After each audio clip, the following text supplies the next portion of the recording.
안녕하세요. 그리스도인의 십자가를 지켜라의 권중근입니다. 평안하십니까? 예수님의 참된 평안이 여러분과 여러분의 가족분들과 함께 또 저와 저희 가족과 함께 하기를 진심으로 바랍니다. 오늘은 좀 몇 가지 그 내용에 대해서 제 신앙적 생각을 좀 나눠 보려고 합니다. 그러니까 지금 생각보다 그 러시아의 우크라이나 침공 그 전쟁이 장기화돼 가면서 이제 세계 경제가 사실은 이제 우리 글로벌 서프라이 체인이라고 그러잖아요. 국제적인 공급망으로 다 연결되어 있으니까 벌써 이제 그 러시아하고 우크라이나가 세계 최대 그 밀 생산지 아닙니까? 그러니까 벌써 이제 세계 전체의 밀가루 값이 폭등을 하고 있죠. 또 러시아는 주요한 그 원유 수출국 중에 하나니까 이제 기름값도 지금 굉장히 치솟고 있습니다. 뭐 그건 저희들이 피부로 느끼는 사실이고, 그리고 이제 그 반도체 원료가 되는 뭐 크립톤이라든가 뭐 이런 부분들이 잘 공급이 안 되니까 지금 이제 세계 경제가 굉장히 여러 가지로 힘겨워지고 타격을 받죠. 참 이 굉장히 이전에는 없었던 현상입니다. 그러니까 국가 간의 전쟁이 일어났을 때 사실은 예전 같았으면 참전을 해서 우리나라의 그 6.25 전쟁이 가장 대표적인 예겠지만 참전을 해서 정말로 이렇게 물리적인 어떤 전쟁의 양상으로 가는데 이번에 러시아 우크라이나 이 전쟁을 보면 당장 제일 먼저 나타나는 것이 뭐냐면 금융 제재, 수출입 규제 뭐 이런 쪽으로 나타나잖아요. 그러면서 굉장히 많이 그 양상이 바뀌었습니다. 저는 뭐 국제 정세에 대해서 논하자고 지금 이 말씀을 드리는 건 아니고요. 이전에 제가 같은 맥락의 말씀을 드렸는데 이 코로나 바이러스라는 전 세계 팬데믹이라는 것을 이용한 이 정치 방역으로 넘어가면서 사실은 어느 나라는 방역을 잘하고 어느 나라는 못해도 제일 먼저 일어난 조치가 방역에 실패한 나라들, 위험 국가에 사람들이 들어오지 못하도록 막고 또 이 소위 말해서 백신이라는 것의 공급을 놓고서도 세계들 간에 각국들 간에 굉장히 경쟁도 치열해지고 또 어려운 나라에서는 아예 백신조차도 구하지 못하고 저는 이 백신 자체에 대해서 뭐 여러 가지 분명한 의문점들을 안고 있습니다만 제가 지금 드리려는 말씀은 자꾸 세계가 지금 이제 하나로 단일화되어가는 그런 필요성들이 점점 강조되어 간다라는 얘기입니다. 러시아 우크라이나 전쟁을 통해서도 당장 공급망이 전 세계가 다 묶여 있으니까 예전에는 없던 거죠. 예전에는 정말 1940년대 50년대 우리 한국 전쟁 때까지만 해도 이런 글로벌 공급망이라는 개념 자체가 없었기 때문에 그저 필요하고 자기한테 부족하면 침략하고 침공하고 전쟁 일으켜서 빼앗고 이런 모드였는데 이제는 전 세계라는 것이 하나의 공급망으로 묶여져 있고 또 이번 코로나 바이러스 정치 방역 이때 상황을 봐도 역시 이 전 세계적인 팬데믹이 돌아가니까 어느 한쪽이라도 무너지면 안 되겠더라. 또 전쟁이 일어나니까 이게 전 세계가 다 타격을 받더라. 다 영향이 있다, 악영향이. 이제 이런 분위기들이 계속 형성되어 가는 겁니다. 그러면 정말로 우리들이 그렇게 우려하던 세계 단일화 정부, 이 얘기는 자연스럽게 나올 수밖에 없습니다. 그것을 위해서 WCC를 주축으로 해서 WEA를 주축으로 해서 이제 그것의 가장 커다란 근본적인 장애 요인이 되는 종교 통합론은 점점 더 그 열풍이 거세어질 수밖에 없고요. 게다가 실제적인 생활에 있어서의 어떤 불편함, 물자의 공급이 안 된다거나 여러 가지 이런 불편함을 겪으면서 전쟁도 일어나면 안 되겠다. 그럼 방법은 뭐냐? 결국 세계 단일화 정부를 만드는 것밖에 없다. 그래서 어느 한쪽도 당연히 전쟁도 없어져야 되는 것일 뿐만이 아니라 전 세계적인 어떤 이슈가 생겨날 때 그것을 중앙 컨트롤 타워가 있어서 그것을 제대로 통제해야만 하겠다라는 그런 자꾸 필요성이 대두가 되는 겁니다. 정말로 어쩌면 우리가 하나님의 시각은 모르겠지만 저는 사실은 어쩌면은 아니고 거의 확실하다고 보는데 우리 세대에 이렇게 하나님과 맞서는, 소위 말해서 온 하나님께서 서로 간의 언어를 달리해서 갈갈이 찢어 놓았던 저 악한 성품을, 악한 심성을 가진 사람들이 모여서 무언가를 획책하면 결국 그 뒷단에 있는 마귀의 계계에 의해서 반드시 바벨탑을 쌓더라. 그래서 하나님을 대적하더라의 모습으로 가는 겁니다. 그래서 요한복음에 계속 언급되고 있는 이제 음녀가 실제로 나올 것이고 짐승이라는 것이 실제로 나올 것이고 그리고 적그리스도가 출현하는 그런 분위기가 점점 이제 가시화되어 가는 거죠. 그래서 저는 이 우크라이나 러시아 간의 전쟁을 이유를 불문하고 너무나 무거워하신 분들이 지금 많이 돌아가시니까 빨리 전쟁이 끝내야 되는 것은 분명한 것이고 그것을 위해서 우리 그리스도인들은 당연히 기도해야 하지만 또 한편으로 보면 이 전쟁을 이라는 것을 또 통해서 또 세계 단일 정부, 세계 통합 정부론이 점점 더 가시화되겠구나라는 생각이 듭니다. 그래서 한편으로는 참 마음의 긴장감도 있고 또 한편으로는 역시 하나님께서 말씀하신 성경의 말씀대로 이 마지막 때에는 점점 그 가시화되어 가는 것이 이제 뭐 은밀한 것도 아니고 그냥 아예 눈에 보여버리는 겁니다. 그래서 우리 이런 상황을 보시면서 우리 그리스도인들은 더 깨어서 또 각성해서 어쨌거나 세계 단일화 정부든 음녀의 출현이든 짐승의 출현이든 또 심지어 적그리스도의 출현이든 물론 우리들 그리스도인들은 또 제 신앙적인 믿음으로는 그 전에 우린 다 휴거받아 하나님 품에 안기겠지만 어쨌거나 그런 것들이 출현한다라는 것은 우리가 정말 하나님의 시간표가 점점점 이제 마침표를 찍어가는 대로 가까워오는 거니까 더 중요한 것은 우리 그리스도인들이 깨어나서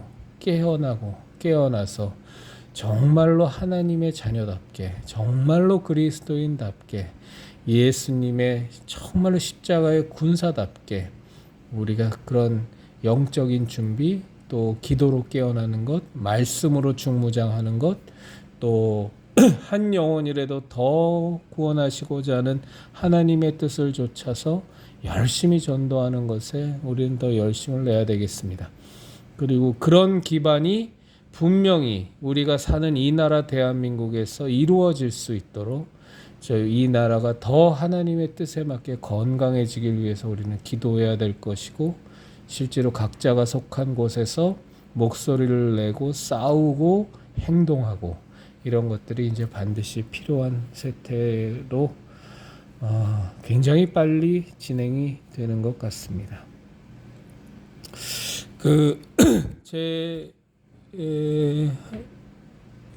또 다른 제 신앙적 생각을 좀 말씀을 드리면 우리가 이제 교회에 가서 이제 하나님이 주신 말씀을 이제 전하는 목사님의 설교를 들을 때 이제 뭐 전광훈 목사 지금의 이 사태를 보면서도 저는 뭐 분명히 더 느낍니다만 이 세상에서 하나님의 말씀을 전하는 어떤 목사도 100% 그의 설교가 하나님의 뜻을 온전히 하나도 자기의 생각은 개입되지 않고 100% 하나님의 뜻을 전하는 목사는 이 세상에 없다고 보셔야 됩니다. 어떤 설교자도 어떤 선교사도 어떤 목사도 누가 하든 설교든 그 안에는요 절대적으로 오염된 부분이 있습니다. 그것이 우리 인간이 안고 있는 육체를 갖고 있는 인간이 안고 있는 한계입니다. 아무리 신실하신 분도 오직 하나님의 뜻을 전하겠다고 아예 작정하고 정말로 하나님의 마이크가 되어서 하나님의 스피커가 되어서 하나님의 뜻만을 전하겠다고 해도 우리 인간이 근본적으로 갖고 있는 한계와 또 자기 자신의 캐릭터와 여러 가지 영향 때문에 거기에는 분명히 오염된 부분들이 있습니다. 그럼 우리가 그런 말씀들을 대할 때 어떻게 해야 되냐? 정말로 필요한 것이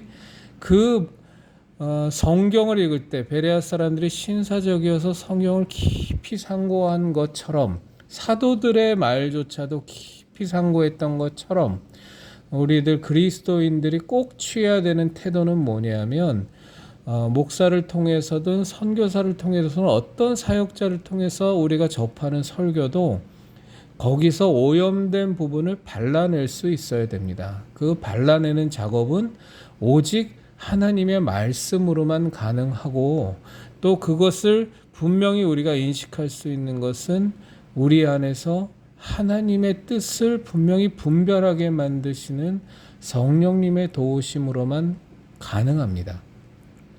그래서 왜 우리가 잘 아는 말처럼 항상 성령님의 역사는 성경을 마차 삼아서 성경을 수레 삼아서 온다고 하는 것처럼 정말로 형제자매님들과 저가 해야 될 일은 뭐냐면 정말 말씀 위에 굳건히 서는 겁니다. 그래서 누가 하는 말을 듣던 그것에 대해서 의심하고 판단하고 비판하고 무언가 잘못된 거를 꼬투리를 잡아내라는 말씀이 아닙니다. 저는 예전에 그런 모습도 많이 있었어요. 근데 그건 정말 바람직하지 않은 거고요. 우리가 하나님의 사역자라고 하는 사람들이 하는 설교를 들을 때 정말로 저것이 과연 그러할까? 혹시 성경에 위배되는 것은 없을까? 정말로 하나님의 뜻과 배치되는 것은 없을까? 이런 스스로가 검증 작업을 거치셔야 돼요. 그 검증 작업은 그냥 되는 건 결코 아닙니다.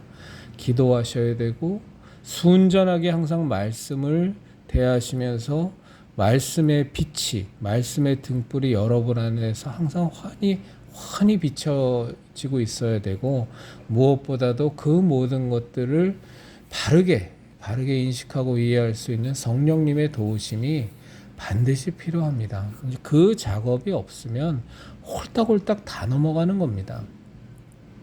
제가 정말로 안타깝게 생각하는 건 뭐냐면 때로는 배웠다고 하는 사람들이 훨씬 더 미혹이 많이 됩니다. 그러니까 이게 세상적으로 교수니 학자니 또 심지어는 이제 신학교를 나왔다거니 이렇게 해서 내 스스로 내가 굉장히 지성적이고 내 스스로 내가 굉장히 성경을 많이 알고 나는 절대로 나는 미혹될 리가 없어 라고 하는 사람들이 오히려 더 미혹이 많이 되는 모습을 보면서 참 안타까워요. 그러니까 신천지나 그 하나님의 교회 같은 데를 가도 교수들 그냥 널려들 있거든요.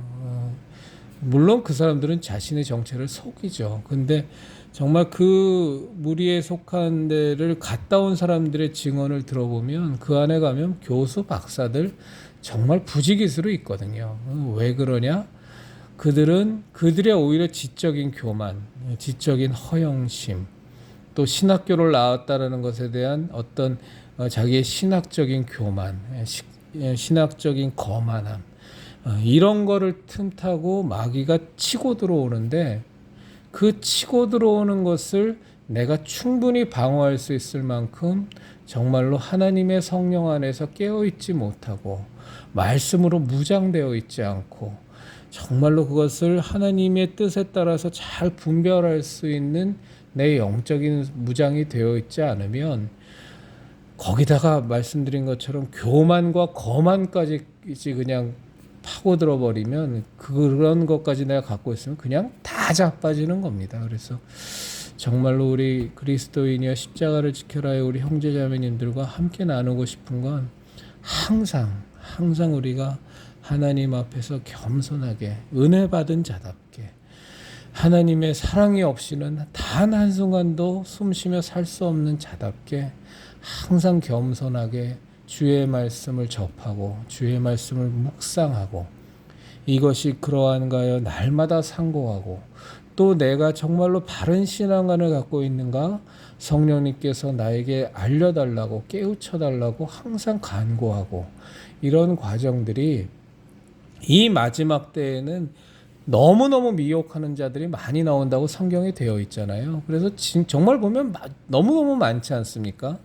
세상에 우리가 살던 시대에 우리가 대한민국에 건국하고 난 뒤에 이렇게까지 이제 점집이 성행하고 무슨 운세를 보고 타로점을 보고 또 점집을 가고 이러는 게 온 거리마다 그냥 건물마다 무슨 점집, 타로 점집, 또 뭐 운명 철학, 무슨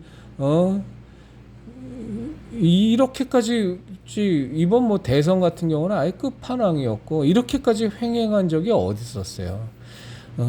정말로 예수님의 말씀이 우리 이 땅에 전파되고 정말 복음이 계속 알려지고 난 뒤에 요즘처럼 이렇게 무속과 주술이 학문이라는 이름하에 철학이라는 이름하에 이렇게까지 횡행한 적이 어디 있었습니까? 그래서 뭐 이단 종교들은 정말 계속 한도 끝도 없이 너무너무 많이 생겨나고 그렇지 않습니까? 그래서 정말 이 혼탁한 영적으로 너무너무 혼탁한 이 세대에 우리가 그리스도인으로서 온전한 신앙을 지키려면 반드시 우리가 기도와 말씀과 깊이 생각함과 다른 그 모든 것과 함께 정말 성령님께서 우리에게 잘 우리가 영적으로 분별할 수 있도록 그런 것을 위해서 우리가 많이 기도하고 깨어 있어야 되겠습니다.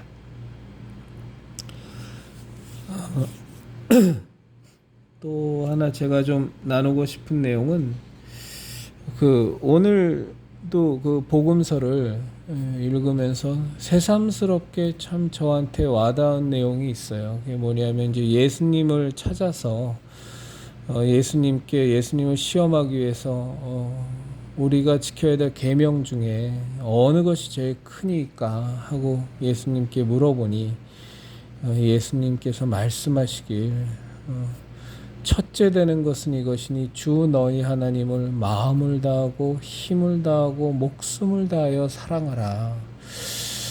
그리고 두 번째는 네가 정말로 내 이웃을 그와 같이 또 사랑해라 하는 두 계명을 예수님께서 가장 대표적인 것으로 말씀을 주셨는데 오늘 그 말씀이 저한테 또 새삼스럽게 되게 많이 와닿았어요. 그러니까 와닿았다라는 거는 새롭게 깨달았다라는 것보다 제 마음에 이렇게 파고들었다라는 말씀입니다. 그래서 정말로 이 세상에 어느 신이 참 저 자신도 마찬가지지만 우리는 하나님을 거의 습관적으로 굉장히 폄하하는 경향이 있어요.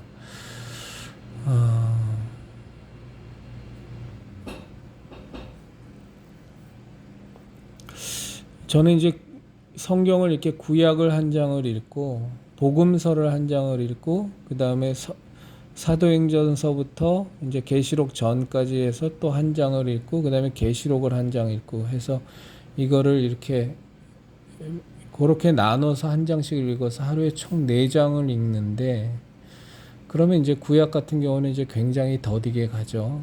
그리고 복음서는 이렇게 4개밖에 안 되니까 이렇게 턴이 빨리 끝나고 요한계시록이 이제 제일 빨리 돌고 이제 그렇게 읽습니다만 아까 말씀드린 그 마태복음의 그 내용과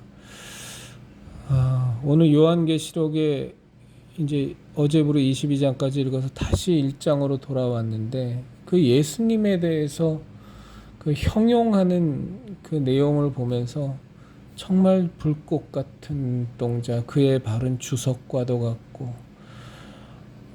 그의 오른손에 7뼈를 들고 있고 7촛대 사이를 거니는 자가 세상에서 해가 비친 듯 너무나 밝은 빛을 내시는 그분. 그런데 그분이 이제 우리가 믿는 창조주시라는 거죠. 그러니까 우리가 하나님을 창조주라고 고백을 하는데 그것이 정말로 얼마나 어마어마한 것인지에 대해서 우리가 제대로 제가 제대로 인식하고 있는가라는 생각을 오늘도 다시 한번 해보게 됐어요. 정말 저는 지금 이 한국이란 나라에서, 세계에서 한국이란 나라에서, 거기서 서울이란 나라에서 이 하루에 거의 대부분을 한 10평 남짓한 공간에서 보내는 전데 이 온 세계를 말씀으로 창조하신 그분, 이 지구를 떠나서 온 우주 만물을 저 별과 저 우리로서는 가늠조차도 할 수 없는 이 온 우주 만물을 말씀으로 그저 창조하신 그 하나님, 그 창조주이신 예수 그리스도가 과연 얼마나 광대하신 분인가. 우리가 진정 모세도 마찬가지였지만 우리가 하나님을 만나 뵐 텐데, 이 땅을 떠나면 정말 그 하나님의 보좌 앞에 나아갈 텐데, 그 실체 앞에 우리가 이렇게 선다면 우리가 정말로 예수 그리스도의 그 십자가 대속의 보혈의 능력에 의존하지 않고 우리가 그 은혜로 구원받은 자가 아니라면 우리가 과연 그 하나님의 영광을 쳐다나 볼 수 있을까? 고개라도 들 수 있을까? 그 맑은 물소리와 같다라는 그 하나님의 그 어마어마한 그 위엄의 말씀이 우리에게 들릴 때 우리가 그 말씀 앞에서, 그 영광의 광채 앞에서, 그 하나님의 지극히 거룩하심 앞에서 과연 우리는 제대로 서 있을 수나 있을까?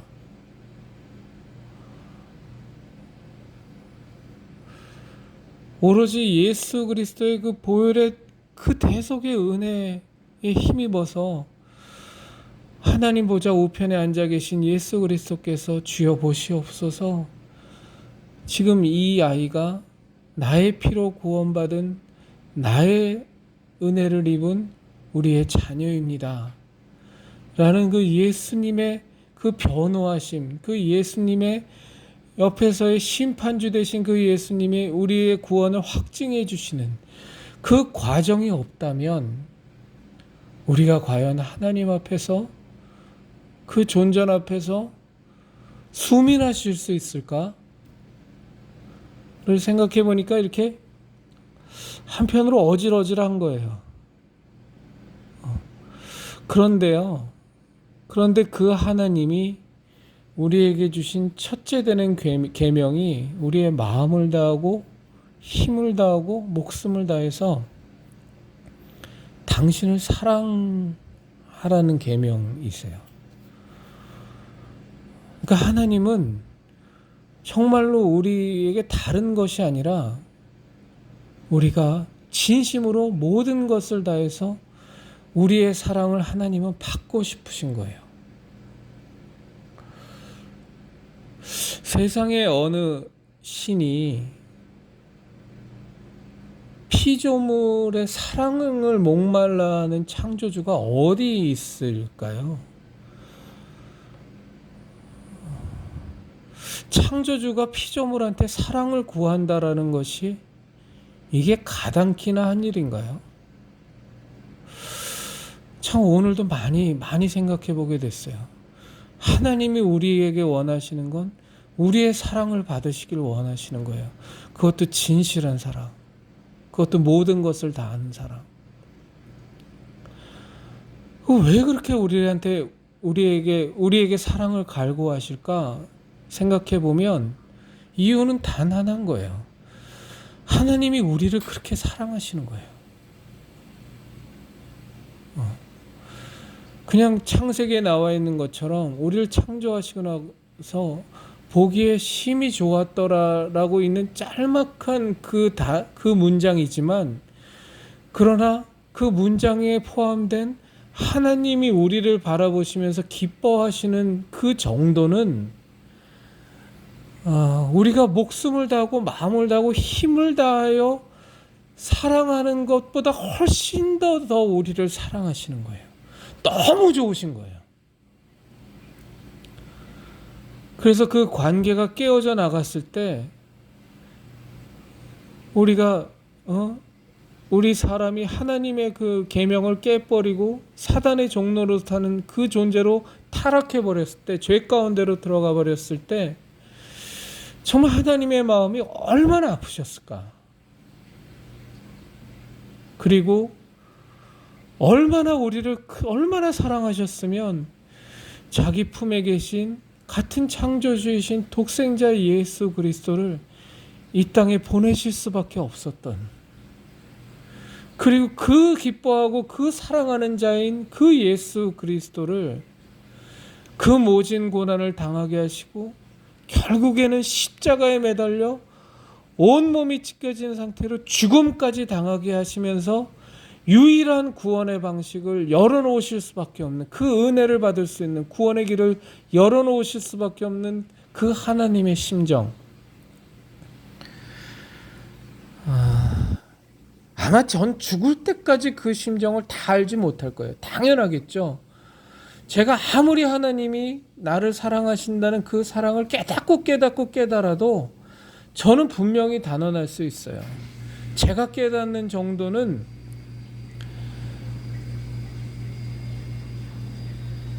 저 드넓은 바닷물에 그저 내가 푸는 그냥 한 컵의 물 정도밖에는 어쩌면 그것도 안 될지도 모르겠어요. 창조주가 피조물을 위해서 십자가를 지시고 죽음을 당하셨다라는 그걸 어떻게 우리가 알겠어요? 안다 그러면 그게 정말 말도 안 되는 교만이고 말도 안 되는 수작질이겠죠. 그런데 그 하나님께서 우리의 사랑을 갈구하고 계세요. 저 정말로 오늘 하나님께 기도하기 시작했어요. 조금은 진심이었던 것 같아요. 하나님, 제가 정말 하나님 많이 사랑할 수 있게 좀 해주십시오. 저 같은 놈의 사랑이 뭐라고, 정말로 마음을 다하고 목숨을 다하고 힘을 다해 진실로 당신을 사랑하는 이 사랑을 받기를 원하시는 그 하나님, 그리고 이미 먼저 우리의 사랑을 구하기 전에 그 아들 독생자 예수 그리스도를 죽음으로 몰고 가실 수밖에 없을 정도로 우리를 어떻게든 구원하셔야 되니까 그 하나님의 사랑을 정말 깊이 좀 알게 좀 도와주십시오. 우리 그리스도인이여 십자가를 지켜라의 형제자매님들, 우리 정말로 하나님 많이 사랑했으면 좋겠어요. 정말로 예수 그리스도의 그 십자가 대속의 은혜가 얼마나 큰지 우리가 정말 좀 많이 깨달았으면 좋겠어요. 하나님의 사랑이 얼마나, 우리에게 향한 그 사랑이 얼마나 지극한지 우리가 좀 더 깨달았으면 좋겠어요. 그것을 위해서 우리 정말 매일같이 기도하고 매일같이 간구했으면 좋겠습니다. 우리가 하나님의 사랑 안에 온전히 거할 수 있다면, 그리고 우리가 하나님이 원하시는 사랑만큼은 아닐지라도 우리의 사랑을 하나님께 진심으로 드리고 싶은 마음을 우리가 조금씩이라도 날마다 더 가져갈 수 있다면, 하나님께서 우리에게 주신 그 사랑의 표현의 절정인 예수 그리스도의 십자가 대속의 그 죽으심의 그 은혜에 대해서 우리가 조금씩이라도 더 깨달아갈 수 있다면, 그리고 우리가 그 받은 은혜를 조금씩이라도 정말로 그렇습니다, 예수님의 은혜가 제게 너무나도 족합니다, 하나님이 사랑이 제게 너무나도 큽니다라는 것을 조금이라도 더 진실하게 고백할 수 있다면 우리의 신앙은 굉장히 건강해지고 우리와 하나님과의 관계는 우리가 예수 그리스도 안에, 나와 예수님이 하나님 안에, 정말로 성령님이 우리 안에 계시는 이 삼위일체의 하나됨의 신비가, 그 속에 우리는 조금이라도 더 깊이 들어갈 수 있을 것 같습니다. 예수 그리스도인이여 십자가를 지켜라의 우리 형제자매님들, 우리 정말로 예수님의 진리의 십자가, 생명의 십자가, 구원의 십자가, 은혜의 십자가 꼭 붙들고 우리 하나님 더 사랑하고 하나님의 사랑을 더 깊이 깨닫는 우리들 되었으면 좋겠습니다. 우리 두 손에 꼭 십자가 신앙 절대로 놓지 말고 타협하지 말고, 어디 감히 사단 마귀 새끼가 우리를 그리스도의 사랑에서 끊을 수 있겠습니까? 이 고백이 우리의 진실한 고백으로 나올 수 있는 우리 그 신앙, 십자가 신앙을 꽉 붙드는 우리들 되었으면 정말로 좋겠습니다.